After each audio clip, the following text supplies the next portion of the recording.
Praise the lord, హల్లెలూయా. ఈ దినమునకు ఏర్పాటు చేయబడిన వాక్య భాగము సామెతల గ్రంథము 28వ అధ్యాయము 7వ వచనం. ఉపదేశమును అంగీకరించు కుమారుడు బుద్ధిగలవాడు, తొంటరుల సహవాసము చేయవాడు తన తండ్రికి అపకీర్తి తెచ్చును. హల్లెలూయా. దేవుని యందు భయభక్తులు కలిగి తల్లిదండ్రుల బోధించే వాక్యము విని తల్లిదండ్రుల మాటలు విన్న కుమారులు తండ్రికి మంచి పేరు తీసుకురాగలరు. అదే చెడ్డవారి సహవాసం చేయుచు చెడు క్రియలు జరిగించుచు తండ్రి మాట వినకుండా వారు చెప్పే మాటలు పెడచెవిన పెట్టి అల్లరి మూకతో సహవాసం చేసి చెడ్డవారితో సహవాసం చేసి వారి ఇష్టానుసారంగా తిరిగే పిల్లలు తల్లిదండ్రులకు అపకీర్తి తీసుకువస్తారు. తండ్రికి అవమానమును తెచ్చిపెడతారు. తండ్రి యొక్క గౌరవము కోల్పోతుంది. పిల్లలైన మీరు తల్లిదండ్రుల మాట విని తండ్రి చెప్పిన విధముగా నడుచుకుంటే సమాజంలో మీ తల్లిదండ్రులకు గౌరవము లభిస్తుంది.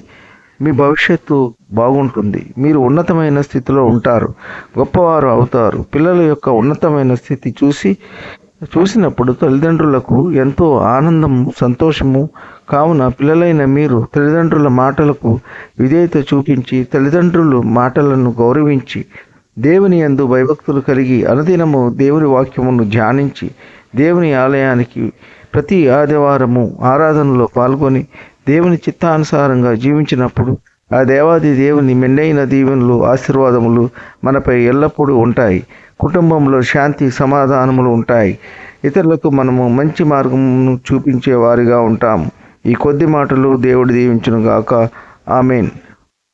ప్రార్థన. కృపా సత్య సంపన్నుడా, మీ ఘనమైన ఉన్నతమైన నామమునకు వేలాది వందనాలు, స్తుతులు చెల్లించున్నాము తండ్రి.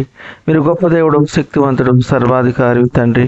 మీకు స్తోత్రములు అయ్యా. గడిచిన దినమంతా మమ్మలను కాపాడి మరి ఒక నూతనమైన రోజులోనికి ప్రవేశపెట్టినందుకు మీకు వేలాది వందనాలు, స్తోత్రాలు చెల్లించున్నాము తండ్రి. ఈ వేకువనే లేచి మీ యొక్క వాక్యమును వినుచున్న ప్రియ బిడ్డలందరినీ దీవించండి, ఆశీర్వదించండి, గొప్పవారిగా చేయండి. మీ ప్రియ బిడ్డల యొక్క సమస్యలన్నీ తీర్చండి. వారికి ఉన్న వ్యాధి బాధల నుండి విడుదల దయచేయండి.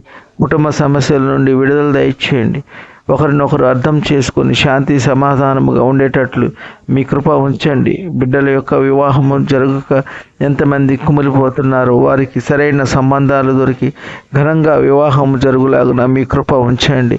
ఆర్థిక సమస్యల నుండి విడుదల దయచేయండి, సమృద్ధి దయచేయండి. బిడ్డలకు ఉద్యోగాలు లేక ఎంతమంది బిడ్డలు బాధపడుతున్నారో యేసు నామములో వారు ఆశించిన ఉద్యోగములు వారు పొందులాగున మీ కృప ఉంచండి. అద్భుతాలు జరిగించండి, ఆశ్చర్య కార్యాలు జరిగించండి. వృద్ధులను కాపాడండి. ఎండవేడిమికి ఎటువంటి అనారోగ్యాల బారిన పడకుండా మీ కృప కాపుదల ఉంచండి. చంటి బిడ్డలను కాపాడండి. ఎటువంటి అనారోగ్యములు కలగకుండా మీ కృప ఉంచండి. యవనస్తులను కాపాడండి.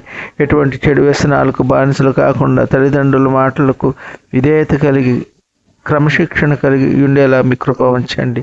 ప్రతిదినం వాక్యం విని వాక్యానుసారంగా జీవించే కృప దయచేయమని ప్రభువైన యేసుక్రీస్తు పేర వేడుకుంటున్నాము తండ్రి. ఆమెన్. విన్న వాక్యము దీవెనకరంగా ఉన్నట్లయితే లైక్ చేయండి, షేర్ చేయండి, సబ్స్క్రైబ్ చేసుకోండి. మీ సహోదరుడు కోలా డానియల్.